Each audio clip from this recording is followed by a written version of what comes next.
New for 96. With your hosts, Kevin McCauley and Chris Nguyen.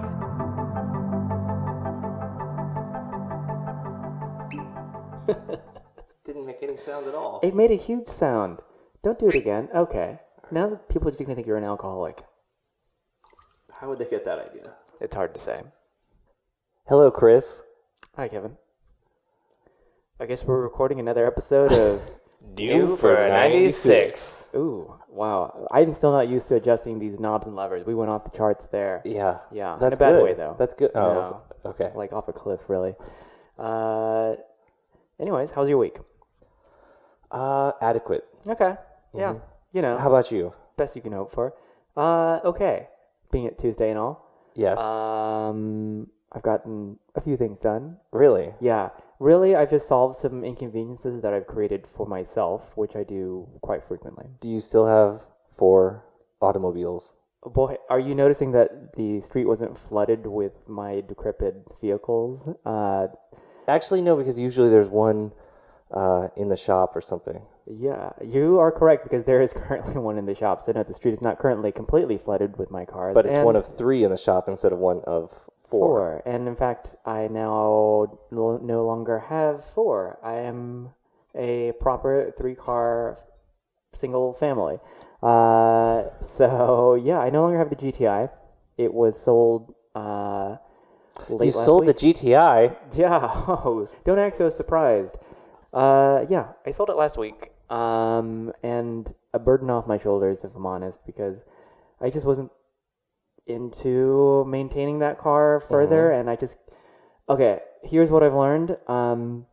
It's impossible for me to have an actual beater. Like, I can have a daily driver, but I'm going to want to make that daily driver perfect no matter what. And that car was perfect for just a daily beater, because while it was in like 85% good aesthetic condition. The headliner was collapsing. The headliner was collapsing, and then I got that fixed. And then there was a key scratch on the side, and then I got that fixed out of pocket. You have a lot of enemies. Yep.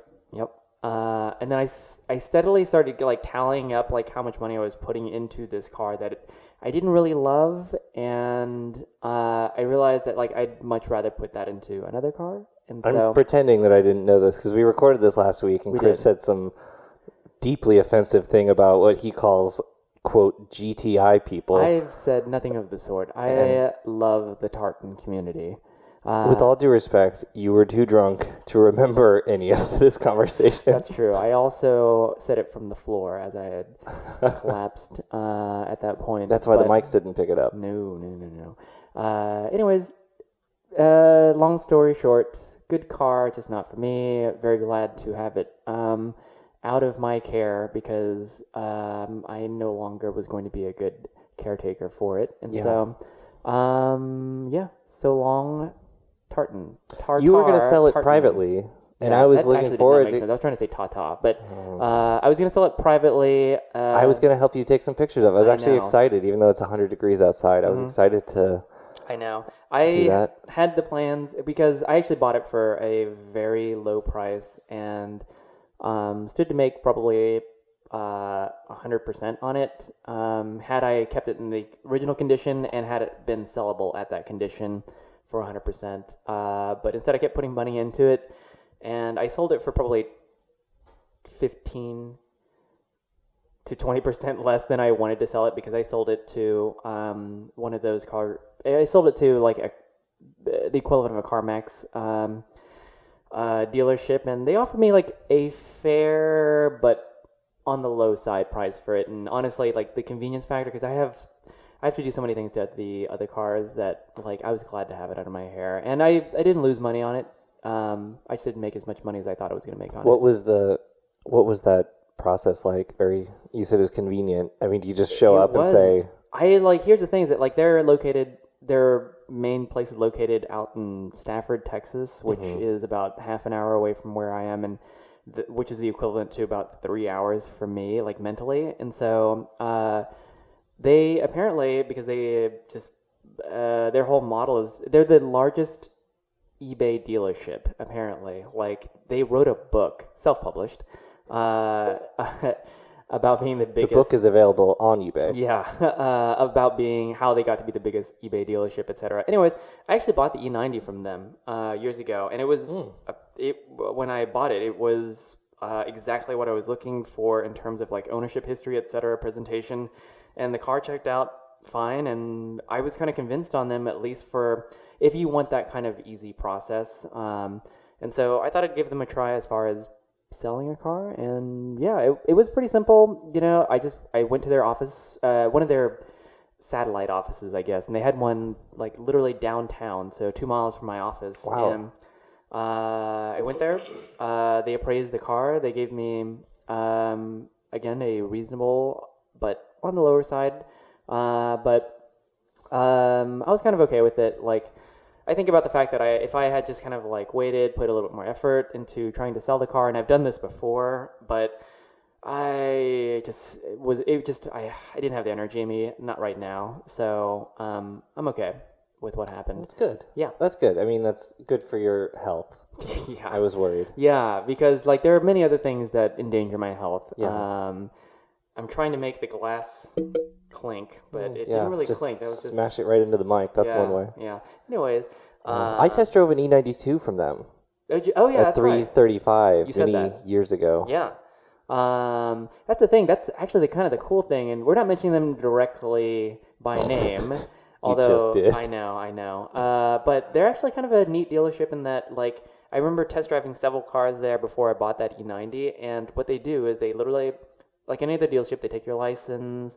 You're in like a short queue, and then they hand you the keys, and they say, just come back in about half an hour, and you're just by yourself with the car. Yeah, and then when you're done, they never call you. They No. never harass you or bug No. you or keep you on your mailing list for 6 years. Like, they got bigger things to deal with than you. So it's like, you get out of there and you're done. I just drove a 996 from there and a 335. So that was like the only time I've driven the that turbo inline six. Yeah, no, and they have exotic cars. They have Well, for those, they vintage need like cars. you have to put down like a large deposit. I Yeah. think I went and they had, because they have stuff on the lot that's very interesting. I mean, this was 5 years ago. They had like an E68 M5 and a Nismo 350Z. And these, I mean, maybe it was more than 5 They years also ago. have vintage cars too, which I have no idea what the process is for. I mean, getting to test drive you one, put but- down like a deposit. I want to say like $1,500 or $2,000 or $5,000. Which honestly, I mean, if you get it back, that's not bad for half an hour. No. You know, by yourself in a car. So, and actually, they let me take it out for a PPI. Like when I bought that E90, like I took it out for like 4 hours, I think. So yeah, you know, overall, no one likes buying from a dealership if they don't have to.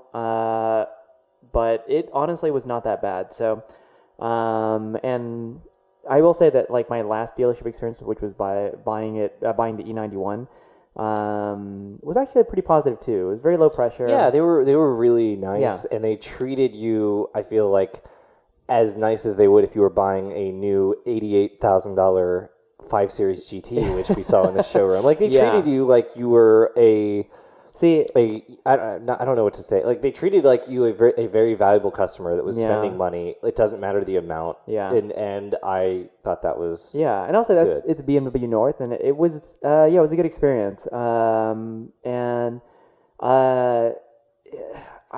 mean, like, I've had good and bad experiences both at dealerships, and I mean, it is what it is. I mean, like, if you see the car that you want and it's the thing that you want, you know, you sometimes have to put up with it, except when you're selling a car and you're really tired, and then you're willing to lose like a certain amount just to deal with the convenience. But now you don't have to deal with it, and you can go lose money on your other 3 cars. Yeah, this is true.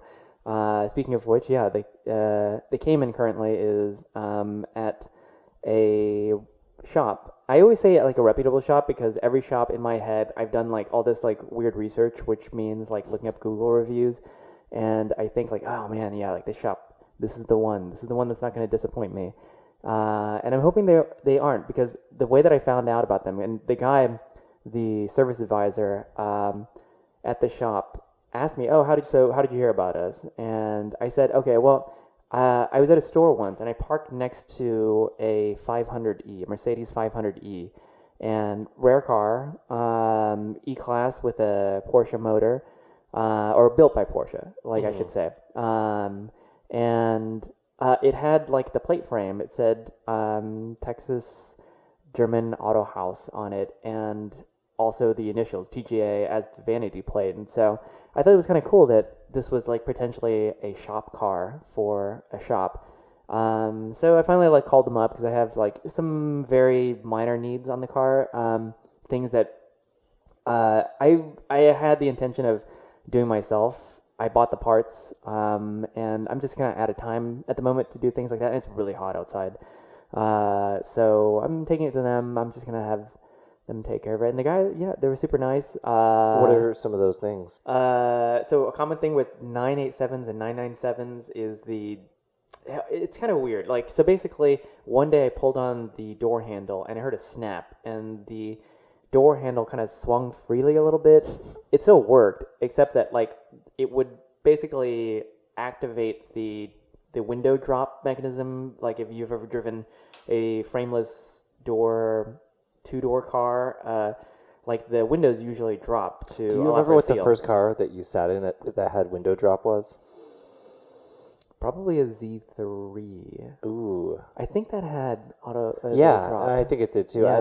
My first was an E36 M3. Okay. And I just thought it was like the most futuristic technology. No, the coupe. Is that frameless? It's frameless. Oh, whoa. Yeah. Okay, that blows my mind because I didn't even think about that. And it had the window drop, and I was like, "This is mystical technology." Yeah, because isn't that kind of silly? I was thinking about that today about like because I wanted to get some things coated on the BMW. And what is this? Coated. Oh God. Yeah. What? You can activate features that BMW like why they charge you like $900. I thought you were talking about coating your front grills in black. Yeah, the kidney grills. That's what I mean. Okay. Just kidding. I would never do that. I would roll it into the bayou before I would do that. Thank you. So now you made me lose my train of thought. I don't even know where the fuck I am. What were we talking about? We'll be right back. I think we were talking After about your broken door on the Cayman. Oh yeah, because Porsche doesn't know how to make simple things like door handles and headliners. Is your headliner still falling down? Don't even start with that. Yes. So this weekend, while I was putting up a sunshade, I flipped down my visors, only to see that underneath the visor, the headliner started drooping in a like modern car, and like. Not to say that Porsches are built to a higher standard, because honestly, like I think all of the engineering really goes into, at least in that generation, all the engineering goes into like the drivetrain, and everything else is basically Volkswagen quality. And much like the Mark 6 GTI had drooping headliner, and that was in 11, and this is an 09 Cayman, the headliner's starting to droop, and that's a thing that happens on these cars commonly, apparently. And then the other thing is that the door drop, or the door thing, basically, it doesn't affect operation. Like, it closes and the door drops. It's just like really It's just flimsy. Yeah, it's just like kind of like flimsy, and then like the the window drop like activates like with your breath blowing on it. So it's annoying. So I'm getting that fixed, which requires, it's just basically like this counterweight that activates like the button, etc. And holds the handle in place. And it's not a huge deal. It's probably like a couple hours worth of work. But and the other thing is like the front trunk button is like came loose. So you have to replace the assembly there for that, which is really annoying. Like nothing ever goes wrong with the car. Like for the important parts, it's all the little stupid things that you don't. So can you not open the front trunk? I can't. Notice I have to like jiggle the button until a signal is received. Notice we are not saying frunk because neither of us believe in No. saying that. You I just mean, say front trunk. It depends on the company. I will say No. frunk to people, but not to you. What? Really? Yeah, you're kind of like that. Oh. Yeah. Anyways, People will try to say frunk to me, and I say no. Yeah. You are mistaken. I don't know who you are. Yeah. So that happens. I mean, it was functional. I've had that kind of. These are the only things that I've ever really deferred on the car, like in terms of maintenance, because they didn't really impact the functionality of the car. Just it was an inconvenience. And the other thing is, I'm having the exhaust tip straightened because like the previous shop, like when they fastened or fixed a rattle, they didn't straighten the exhaust tip, and it really has bothered me for a long time. And What about getting your badge fixed? Are you going to do that? I'm going to get the badge fixed because the people who did the ceramic took off the badge to apply the ceramic, polish and apply the ceramic, and then they attached the badge on crooked. And I've taken it back to them twice to get it fixed, and they're just so hesitant to do it because they don't want to have to like reapply the ceramic, and it's just a back and forth thing. So I might have like our friendly detailer do it, and just be done with it. But that's something that's also bothered me for a long time, but it's just such a low priority. It's such an unforced error. Like it's like know. this was fine, and then they removed the badge. Yeah. And they asked you, do you want us to make the badge black? Which I find so funny because God. I'm sure that the take rate on that is probably like 80%. It's probably really I'm sure it's really high. They asked it's just silver painted, and when they called me after the car is black, why wouldn't you want the badge black too? Yeah, why wouldn't you want everything black on the car? Came in triple black cab coupe. 2018, and this is our society now. So other than that, that's basically all that needs to be done on the car to be like basically fully intact. And then I'm probably going to list it for sale soon enough. But that means that I probably won't list it until next year. So that's that for the Cayman. We have to pressure you. I will pressure you. I know. Our half dozen listeners will pressure you. Yeah. Well, that's it. Oh, I will say this though, because I hadn't driven it in a while. Especially, whenever you buy a car, you're just kind of like very interested in driving it for a while. And I've been driving the E91 for a while just to get used to it and just to kind of enjoy it. And I've been really enjoying it. But then this weekend I drove the Cayman. There was the Lone Star PCA meet, and I drove it there. And I did miss driving it. It's a really good car. It is. When it feels so, because I've been driving the other cars for so long that I forgot how different like a Porsche feels. Because it is kind of purpose built. Even a base Cayman, like everything's just like a little bit heavier and a little bit harder, and like you can hear, like if you've ever just like, even when the car is off and you're shifting through the gears, like hearing that metallic clank it's really nice. Like it's one of those things. But it's time to move on. I'm really interested in getting into an air-cooled, and I'm out of spaces to park fragile cars. So that one, and that'll be the most fragilest of them all. I know. So take it from me.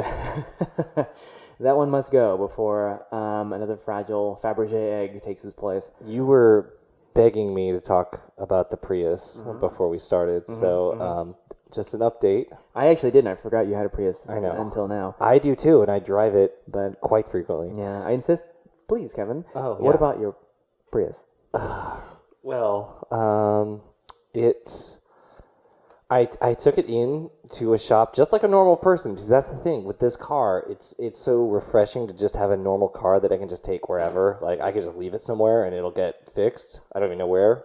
And so I took it to a place that was a half mile from my house, and I said, "Why is my AC not working?" And they charged the Freon. And then I came back and there was no leaks. And then they said, "Oh, well, it's because your battery is failing." And I was like, "Oh." So I am going to replace the battery. Probably, I would do it this week, but I'm traveling this week. So I will probably do it next week. Isn't this amazing? Like, basically, this is like the equivalent of replacing like a transmission. It's like this major. It's a major momentum, thing. Like this will cost component. This will cost as much as 3 oil changes in my 911 to replace the battery, and I will gain like 20 miles per gallon. Yeah. So when I once owned a Prius, I like got into hypermiling, not in an annoying way.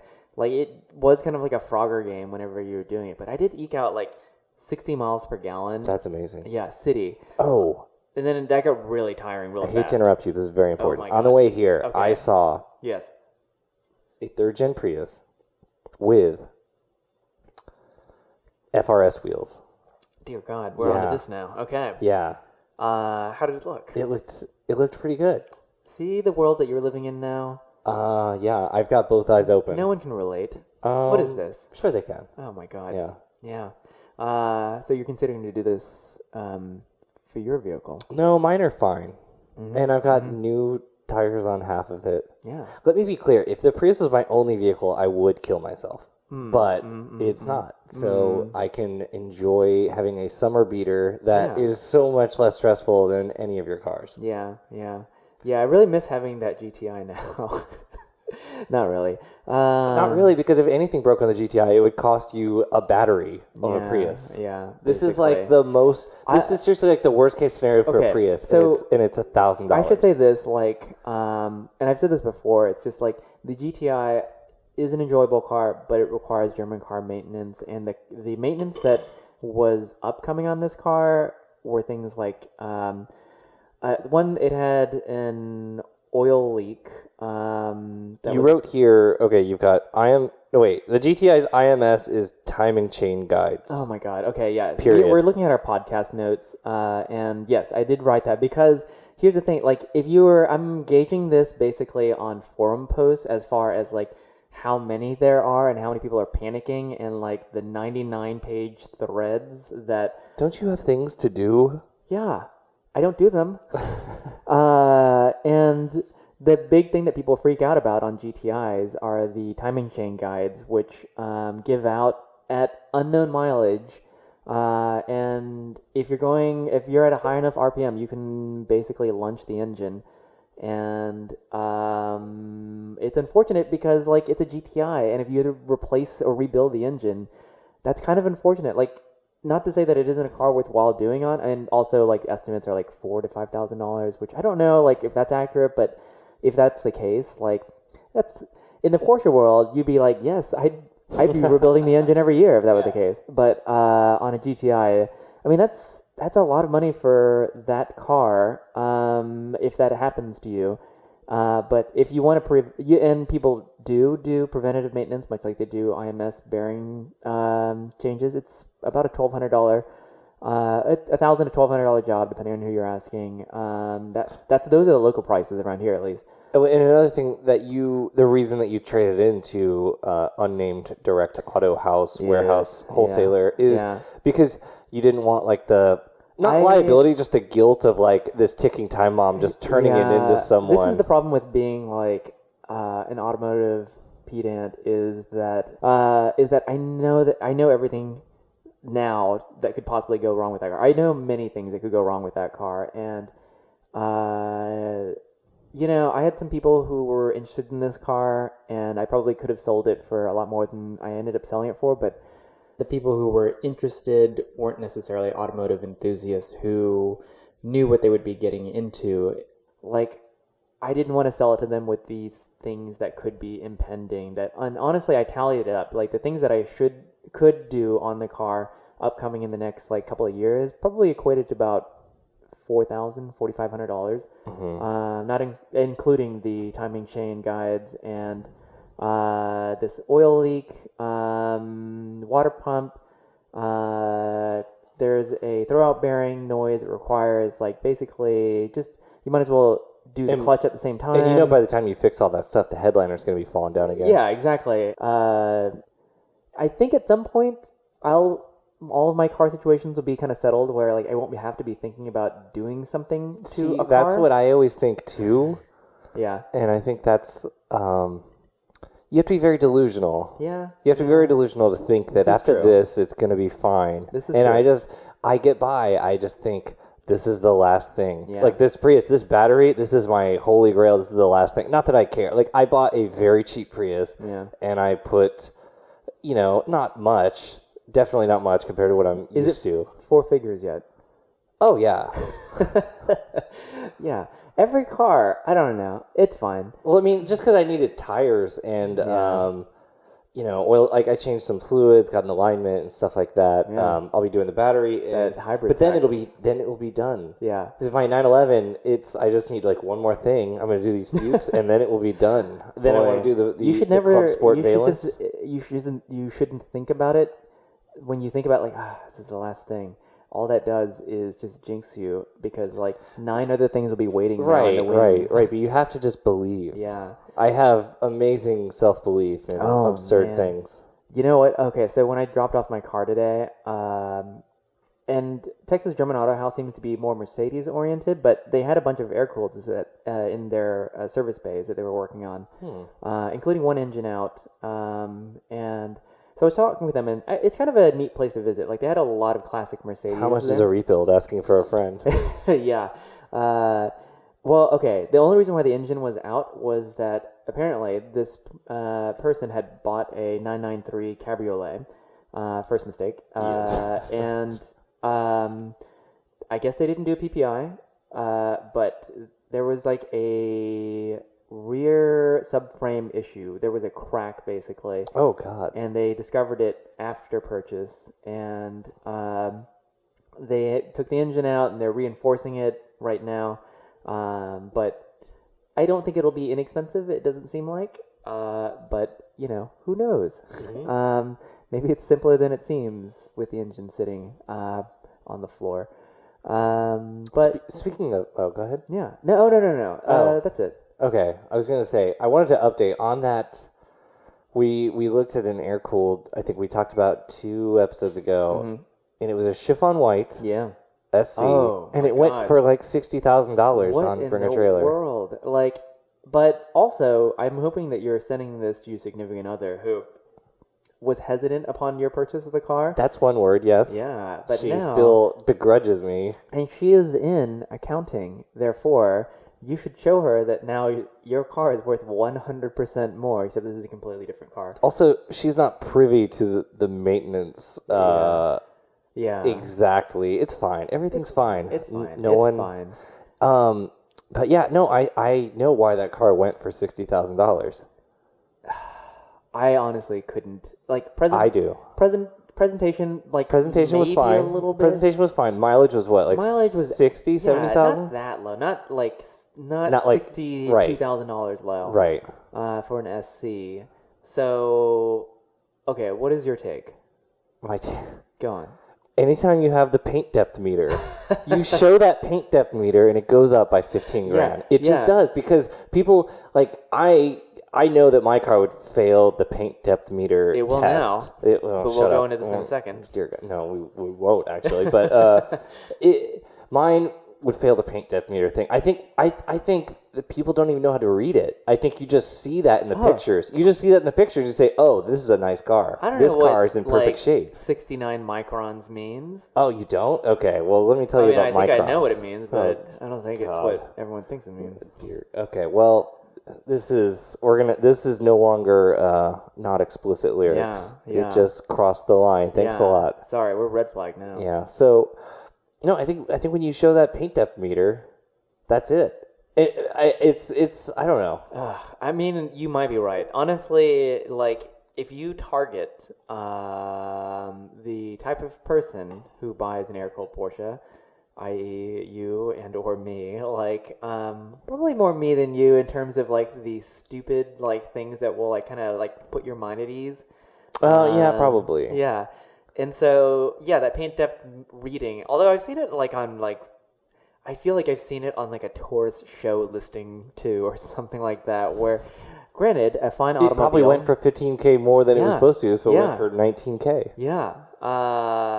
And make no mistake, I would have a tourist show. But that is ridiculous. I think I'm just always predisposed to look for, like, the moderately okay ones. Like, if I had $62,000 to spend on a car, I wouldn't be looking for an SC. I would be looking for... Oh, man. Like, for $60,000? I'd be looking for, like, I mean, honestly, like, maybe, like, a GT3 of an... or I'd be looking for, like, a nice 993. That's the thing, is that that's so much money to buy so many cars with. Like, between $30,000 and $40,000. Like, your choices are a little bit more limited. No matter how rich I was, I would never be spending $62,000 on an SC. Oh man, no! Like that must in be the current thing. in the current Who knows market. what it's like? Yeah, in 5 exactly. years. Well, but that's not the only one. Maybe chiffon white's a thing because the other one was that like sold for 50. It was in the 50s. Oh my god, it was also chiffon white. Yeah, and it was good presentation, but still, like it still wasn't like a $50,000+ thing because you can buy.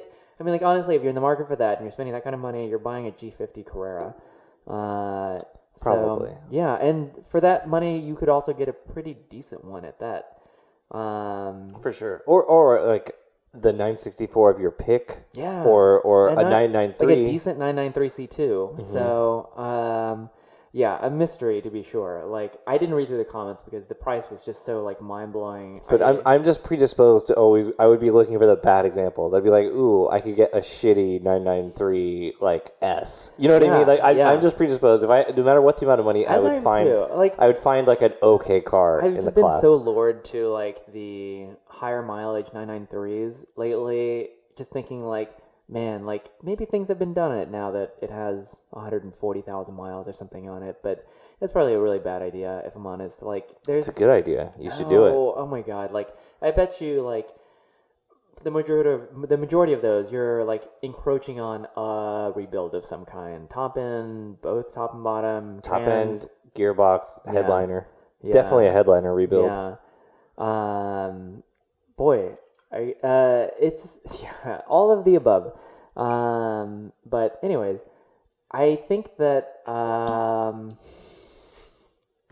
we're not mentioning the fact that like it's also on BAT, and like sometimes I feel like it's just good timing. The boomer tax? Yeah, the boomer tax. It's just good timing where someone's just like nostalgia, like I'm not gonna. I don't even. I mean, it takes more than one person for it to be a $60,000 LC. Okay, can we talk about also like the people who like bid a full amount at the beginning of the auction? Like, what is going on? Like, do you like this is like showing up? I don't know, like on a date with your pants like no pants on. Like, what is this? Like, no one wants this. No one wants to see this. If your intentions are, maybe someone does want to see that. Maybe they do. I mean, I do. I don't have the time for romance. So, yeah. Gentlemen, you now have instructions. But, yeah, people who bid, like, immediately when it jumps up to, like, $20,000, $30,000, like, first day in, what is that?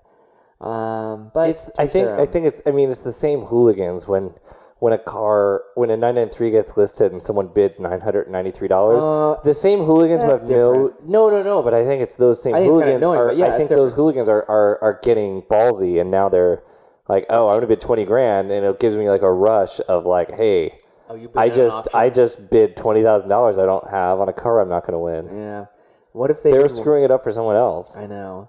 Yeah, that might be it actually. Although if you're gonna do that, you might as well just do like 20,000 and 993 or 20,000 and 996. Maybe they are. No one would ever bid 20,000 and 996 or 996, but oh yeah, because you win. Yeah, I know.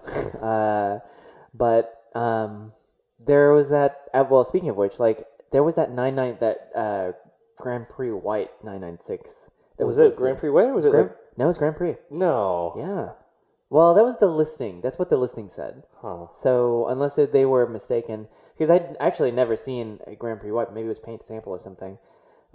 It still looked very bluish. white. Yeah, bluish. Like Grand Prix White is pretty warm. Like when it's next to an actual white thing, it's like, oh. I thought though, because the interior they also listed as black, might actually be blue, but it showed bluish. So I didn't know if it was like a white balance thing. Where most pictures that are bad always have like the interior. You really can't tell if the interior is blue, gray, or black because it's like blown out. Yeah, but that 1993 or 996 did look pretty good. It looked really good. Yeah. The white is such a stunning color because it's so unusual on the cars, and then it had the clear mid LCI sort of. I mean, it's the first generation 996, but the cleared rears and the cleared fronts, and it looks really good. Here's the thing: is that like I commented, and I was expecting like maybe a counter comment to this, that I said that like the white almost makes that 996 look almost like a classic a little bit, because it was the first gen with the classic fried eggs. And the thing is that they've really grown on me, and I actually prefer that to the .2s or LCI, if you will. I will. Yeah. Mainly because they look like GT1s. Like the nostalgia and the association is really strong for me with those headlights. And I think it's a cleaner shape. And plus, I love the turbo twist, like the 18-inch turbo twist. I owned a car with them. I love them. I love the headlights. I like all of it, and I have driven like a '97 Carrera 2S, and it was a great car. But it's like if you're looking at a scale, like the last 993 is closer to a 996 than a 991 is to a 996. I mean, it's like you get into a 993, it's like it doesn't feel that different from a 996. You've got very similar interiors, similar materials and everything. Like it's the same company built that car. I feel like the detractors who are still on the anti-996 like wave, the momentum is slowing on that now. Like I felt like it was just built up and people were just kind of riding the same the same movement basically. And now that I think people are No, I agree. I think we're past that, but I think it's like there's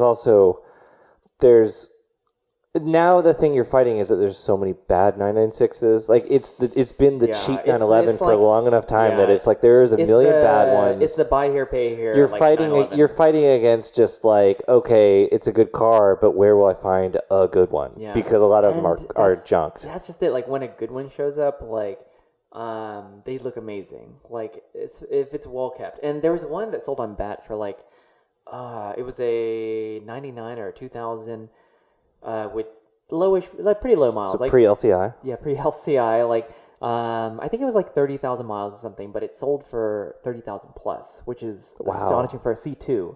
I mean, and I don't know what that represented. Like I didn't read the comments, so I don't know if like there was something that made that stand out. But like that's a pretty good benchmark. Yeah.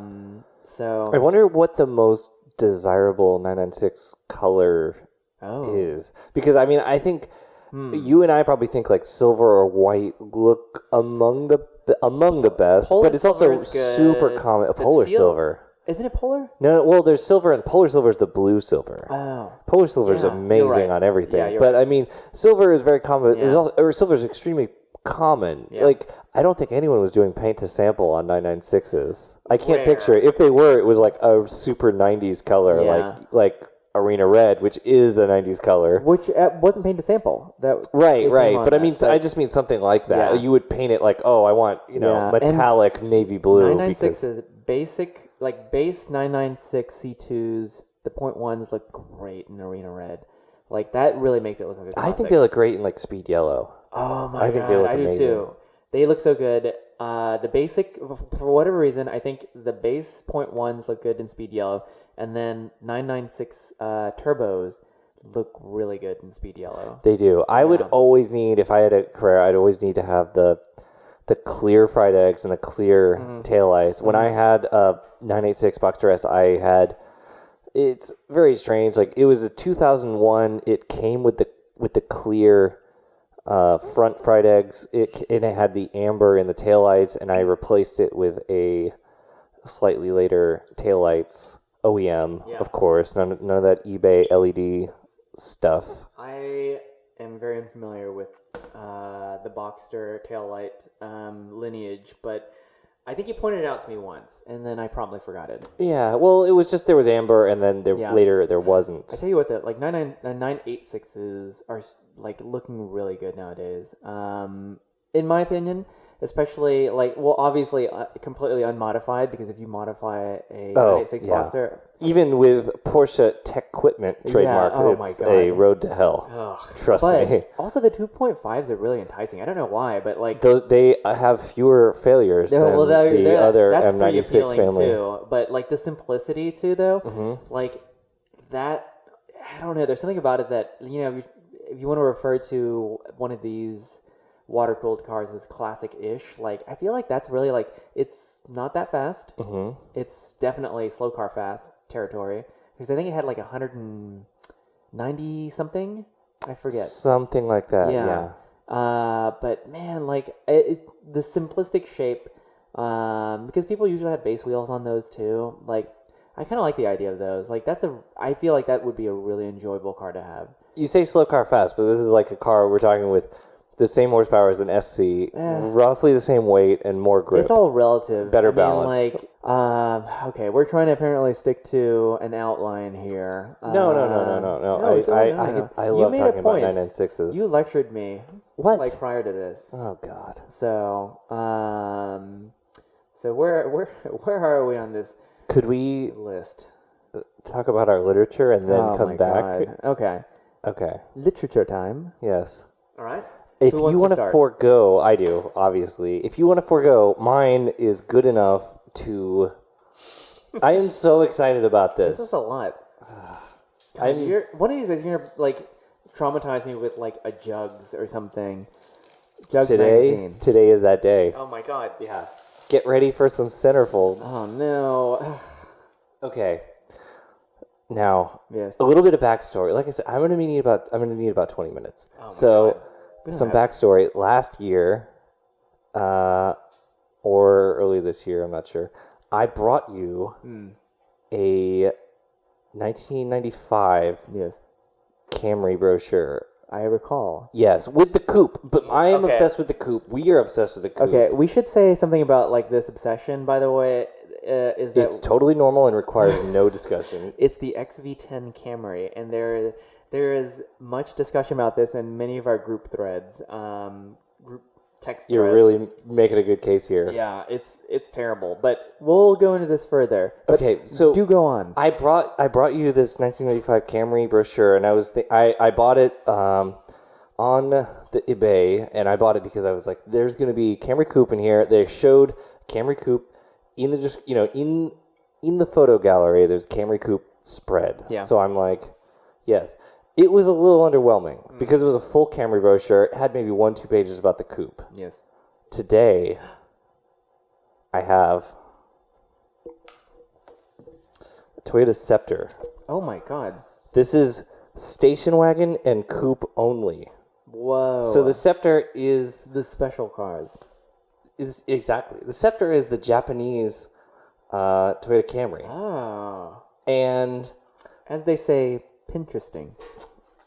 no one says that. I don't know. We've got a giant spread here with the coupe and the wagon. Holy shit. It's amazing. And so here's the crazy Actually, thing. yeah, that looks really cool. It looks amazing. The cool thing is they all have California plates. These are right-hand drives with California plates. Because they were designed probably in California. They were marketed as such. I watched a Japanese commercial for the wagon where they called like it's from America. Like it was a commercial in Japan for That's for the Scepter wagon, and it's like it's marketed as from America. Do you think people in Japan are like, this is a USDM import? Look at this. We've got the wagon in front of the This is San Francisco style line with California What the plates, F? right-hand drive, Look at the good looking wheels. amazing. Look at these M parallels. These are basically M parallels, 4 times as thick and Yeah. 1/8 the diameter. Yeah, that's amazing. Oh my god, it's I got this. Did you notice the wagon has the dual wipers? Whoa, in the it's got back? dual. I did not notice that. Yeah, that's a didn't trademark of the XV10 Camry wagon. Every page in this is just full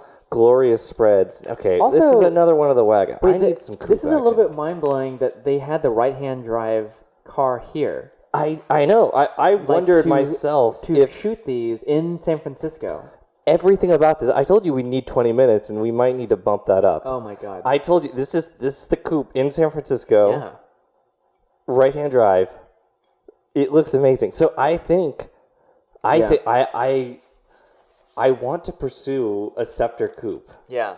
I want Wait. to own one. Oh my god! Well, you're coming up on the time where you Because can I have get one of established that pretty much all of the Camry coupes are in pretty rough shape. these. I kind of love that you wanted to import this like very undesirable car, but it's desirable to our circle. Oh my god! Look at all these. Look at this. There's Nuts. I told you there was a pull-out spread. Yeah. I apologize, listeners. My Fisher Paykel refrigerator is like it has a diesel engine, and so you can probably hear that in the background. Actually, that's my stomach. Yeah. Oh dear Lord. I had chili earlier. Oh no. Look at that motion blur picture on the steering amazing. wheel. Look at these accessories. Oh my God. Okay, wait. Can we turn back to this over here? Yes. Look at the. Okay, that is from the ES300, the climate control display. This looks like your key. Yeah. Well, not as nice. But in America, the Camry, the XV10 Camry, didn't have like automatic climate control. Wow. And so, but this is from the ES300. So apparently, it's good enough for Japan, but not good enough for here. What was the Wyndham? The Wyndham, I think, was what the ES300 actually was. So okay. It was just like a upscale version. Like, look of at this XV10. right-hand drive. It's in. I mean, that's in San Francisco. That's not faked. No. It's got like a blur. I mean, this was all 19. I think That's the year was mind-blowing. 1992 for this, That's or super 94. mind-blowing. I think, like you've got this photo of it hustling through downtown San Francisco, right-hand Yeah. drive towards the camera, California plates. I wonder if they returned the cars back to Japan, or they just pushed them into the bay. Probably Right. both. Yeah. Like, look at this. Wow. Look at all these coupes. Look at those. The coupes. 3.0G, the 2.2. Wow. I don't think maybe I'm wrong, but I don't know that the coupe ever came in the V6, the 3-liter V6 here. It did. Did it? Mm-hmm. All right, you're the expert. What is And the wagon's really cool too. the wagon? Don't get is me cool. wrong. I love the coupe so much. I know you do. So is this is pre-LCI. Or no, post-LCI. It's post LCI. This is the LCI. This is the LCI. Because it's got the two taillights. Yeah. Yeah. It doesn't have the light bar. Doesn't have the light bar. Yeah. What was the Torchinsky term for that? I was trying to think about that. Or like a heck, something heck. Heck brow or something like that. Yeah. Heckin' cool. That's what that is. Anyway, this is pretty amazing, isn't it? No, that's actually very cool. Like, okay, so I was pretty disappointed with the other brochure. Sorry to everybody who does not actually know our really weird obsession with the XV10 Camry. No, okay, so Chris grew up obsessed with the XV10 Camry somehow. I know literally everything about them. Because it doesn't really matter why. Wait. We have to talk about this because every car nerd enthusiast, you probably had a car that you were obsessed with as a kid that was a very normcore car, but it was because your parents had it or your relatives had it or a close neighbor or a friend's parents had it. And that was the thing for me, is that my best friend's mom bought a brand new 94 XV10 Camry. Ooh. And I thought it was my parents at the time had a Volvo 740 GLE, an 85, and a 1990 Ford Taurus. And that Camry seemed so well built in comparison. I was astonished. And they also had a Previa. When you were obsessed with the LS400 and the Celsior back then, and the Camry was oh, this is the next step. And it did seem like the logical... It did. It felt like a logical translation of that. It felt as high quality to me in my kid mind as an LS400, because it had the same window switches, the same radio buttons, etc. And I also thought their Previa was super cool. Yeah. Just because it was such a weird spaceship design, and even then, as we do now, appreciate the mid-engined minivan that is the Previa. But they did not have an all-track or an SC all-track, or SC, was it an all-track? I think it might have been. Anyways, they had just the LE, the 4-cylinder. Oh. Yeah.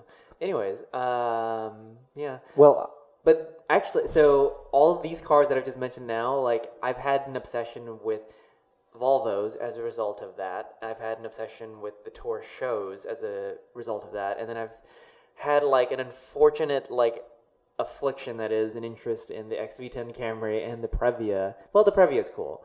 The XV10 is cool. Okay. You have helped me appreciate it. My connection is that in 2010, one of my closest friends shared with me. Yes. I disputed it. He said there was a coupe of the Camry. And I said no. You thought it was a mystical... I didn't know it existed. It's one of those things where it's so absurd to say this. I didn't know. And I knew every car on sale for the past 20 years. And I didn't know the Camry Coupe existed because I'd probably seen dozens of them. And it looks exactly the same as the sedan. And I just found that so remarkable that it's this car that is basically invisible. And it's so unique and so weird. And people don't know it existed. And what's weird is, like, who was the demographic for a two-door Camry? Like, I don't know. I have seen thousands of XV10 Camrys in my life. Probably hundreds of thousands personally with my eyes. Yep. And I feel like I've seen coupes, 15 times total. And every time I've sent you a picture because it's all been recent. There's one in your neighborhood. There is one in my neighborhood. I would love to own one. And I have planted the seed of... I have told Laura, I was like, what if a Scepter was our next car? I would love the idea of a low-mile Scepter coupe. You heard it here first. Automotive influencer Kevin McCauley would like a XV10 Camry.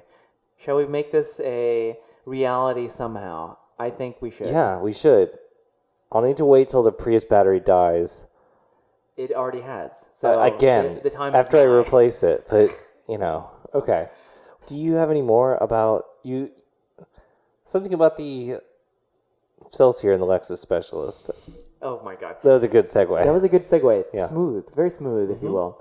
I was pouring alcohol at the same time. Yeah. I can't... have to be So we're like hitting the mic stands a lot this evening. So you're going to hear like a lot of that. That was literally an accident, but timely. So I had mentioned to Kevin previously that because the thing that I do every time I get a car, a mark that I don't know, a brand that I'm not super familiar with, I'll find I will attempt to find the person who is most familiar, like a shop that is most familiar with the brand. And the problem with a Toyota Celsior, oh wow, sorry. Apparently I've been talking outside of the mic for quite a while. Thanks for the indication, Kevin. I was frantically pointing. Did Yeah. you not see the flares I was holding up? Yeah, well. Okay, so if you can imagine, it's very difficult to find an actual Lexus specialist, but not just a Lexus specialist, but one that has expertise with vintage Lexuses. Lexi? I don't know. So the Toyota Celsior obviously is a domestic. So it's not a Lexus, but it is a Lexus in that it's the same. It's identical to the LS400, USDM LS400, and I honestly I know it is a relatively simple car by modern standards, but I wanted someone who had experience with them to tell me everything that could possibly go wrong, and then I would take care of it over time. And so there's one place in town that was supposedly a Lexus specialist, so I took it to them, and I should have taken the fact that they freaked out about the car itself, like that they hadn't seen a 90s Lexus style car since the 90s, to be a bad indicator, and that basically nowadays all they work on are like RXs and RX330s. Yeah. The droopy ones. Yeah, which so basically I took it there, they did like a post-purchase inspection of sorts. They did an oil change, which it already had one, as part of the process, and I got nothing back. I knew more on first drive about what probably should be replaced than they told me. So it was a waste of... Did they tell you anything about the air suspension? They told me nothing about the air suspension because they don't... I guess they do deal with it still. Yeah, so it was pretty useless. Lesson learned that there's no such thing as a Lexus specialist.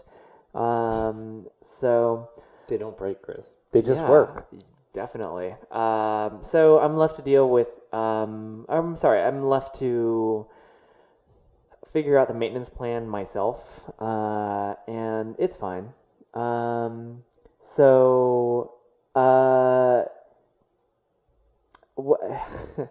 Kevin is pointing at things, and Kevin, just say things.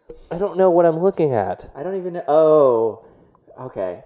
Sorry, this is like disjointed. We're trying to be organized for once. This is actually the best it's ever been. Yeah, and it's turning out terribly because he's just like making frantic air motions with his hands. It looks like you were done. Yeah. So this thing. So we're using Asana now.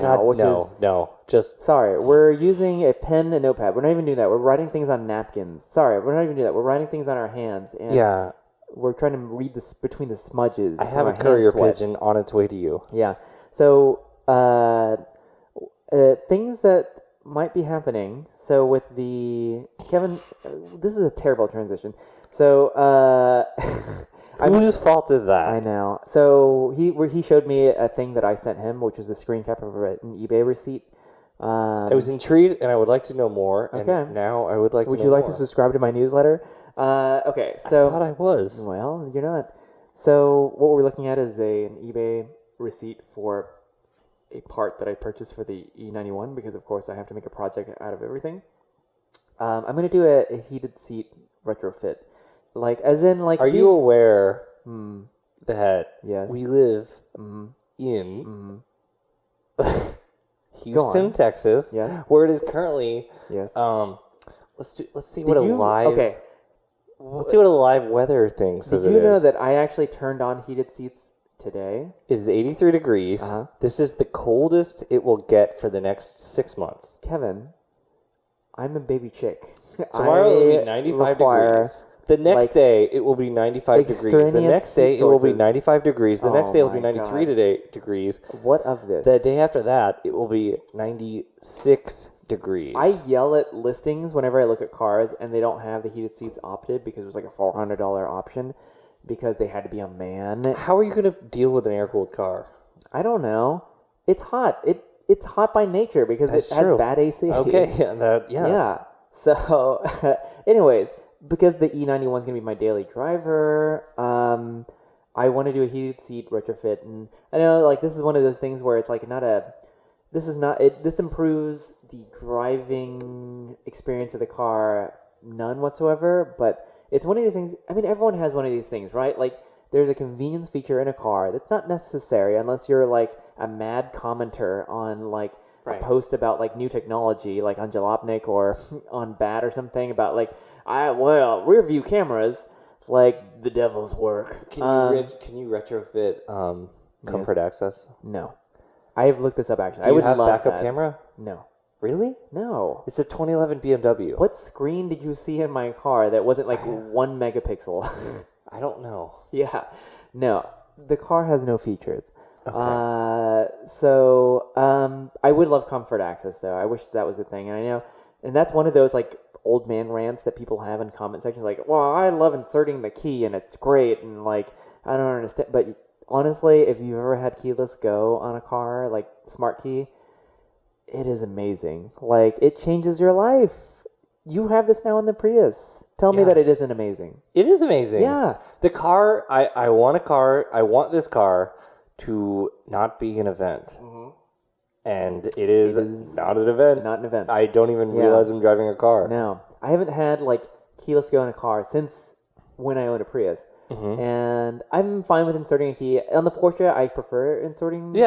Right. But Laura, we have a Mini also in our household. Yeah. And the Mini, it's like you have to dock the key, but it doesn't like really the BMW. need to be. It's the same thing. It doesn't really need to be there. Yeah. It would be so much better without it. I know. And it's stupid because there's a start button. You might as well. Right. But BMW wants to charge you for literally everything, including folding seats.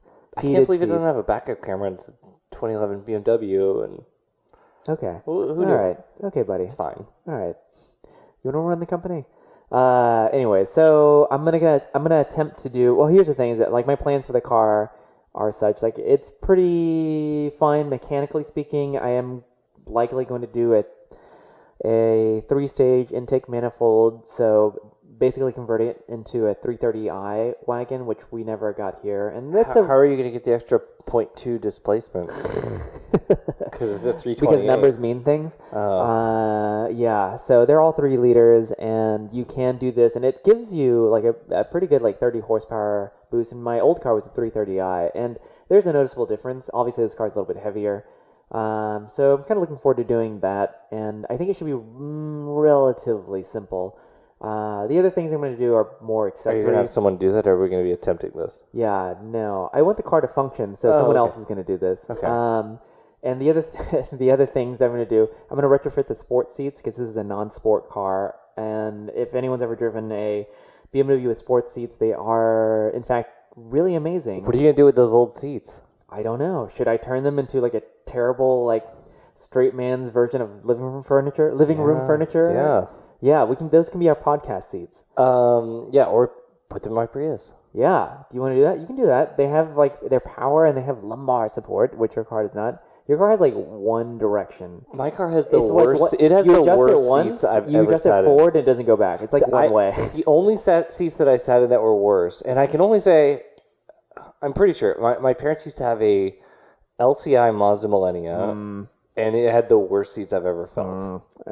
Yeah, Mazda seats are not great, but the rest, everything else is pretty good. I mean, I think if you were in a Miata or something more sporty, I think it'd be better. Maybe. Really, I've never about sat to find in a out tomorrow. seat. But I think a 2001 Millennia was kind of the low point for seat ergonomics. Yeah. So, hang on, I haven't finished with what I'm gonna do with this E91 but the list is short. And everyone else has tuned out. Oh dear Lord. Go on. I'm going to complete the sport package thing. Save with the suspension. I'm kind of okay with how wallowy it is now based on the bad roads around here. I may firm it up later because there's one leaky strut that I'm going to replace and maybe overhaul the whole thing with, I don't know, coilovers or something. Ooh. Yeah, we'll see. I want to drop it just very slightly. Maybe 10 millimeters. But other than that, I'm going to do a sport wheel conversion as well. The only issue with that is that BMW was included in the Takata recall, and the ability to find... Oh, I thought you meant sport wheels. No. To 18s, but you were talking about steering wheel. I think I'm going to keep these wheels small. They're the 17s, the 285s, I think. And I'm pretty okay with them. I actually do like the M Sport wheels, style 280... I'm going to make up something, 287. 287s are great. But those look really good, except that I'd have to upgrade to a wheel with less sidewall. And right now, I'm enjoying the reprieve from hard suspension. Even the Celsior is crashy compared to this car. Wow. So I'm okay with it for now. I'm just enjoying the fact that it's a 6-speed with the straight 6. Doesn't the Celsior have 15s? Yeah. Wow. They're 15s. 15, so the sidewall on that is significant.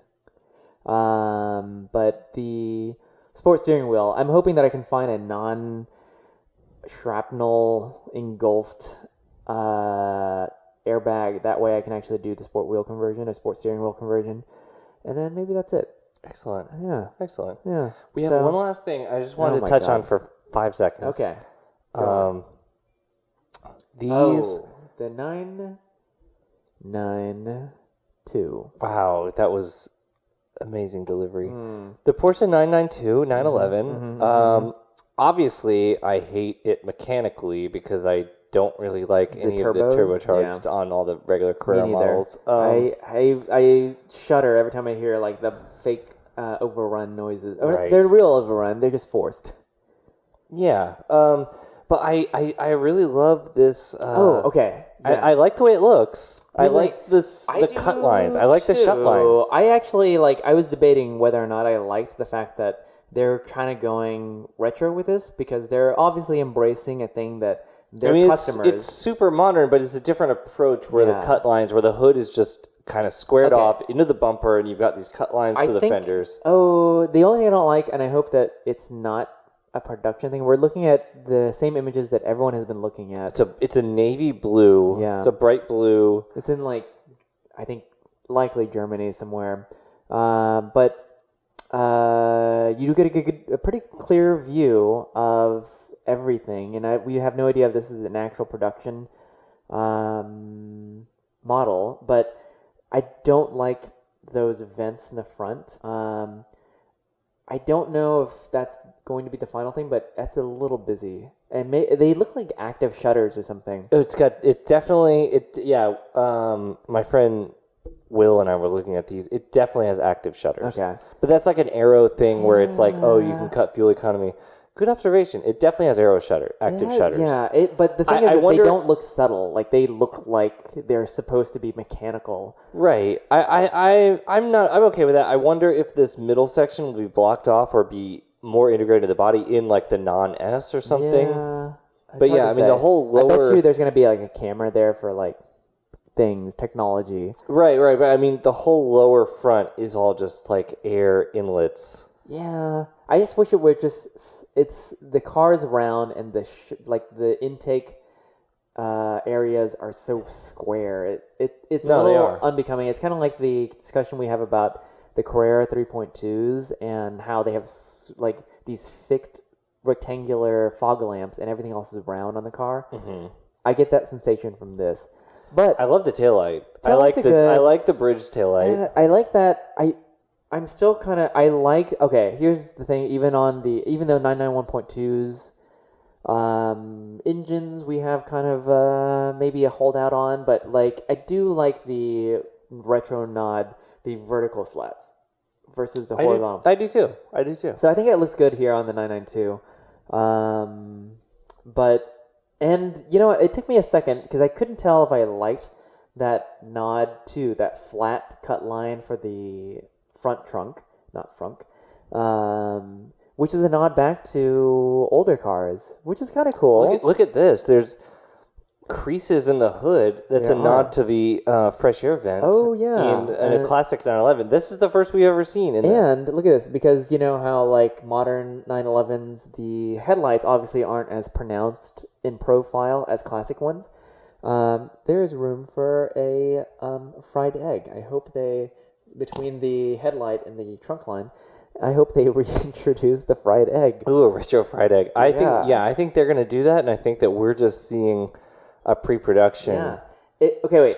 They're misleading us. You have seen 996s with like round light conversions, not conversions, but like modifications that are very bad, like a fitted piece that like covers it. That almost reminds me of that, which ruins a little bit, but because like there's so much space between the hood lines and the headlight, but no, it's not as bad as that for sure. I like it does remind me of a classic. And then the interior too. The interior has that kind of like forward leaning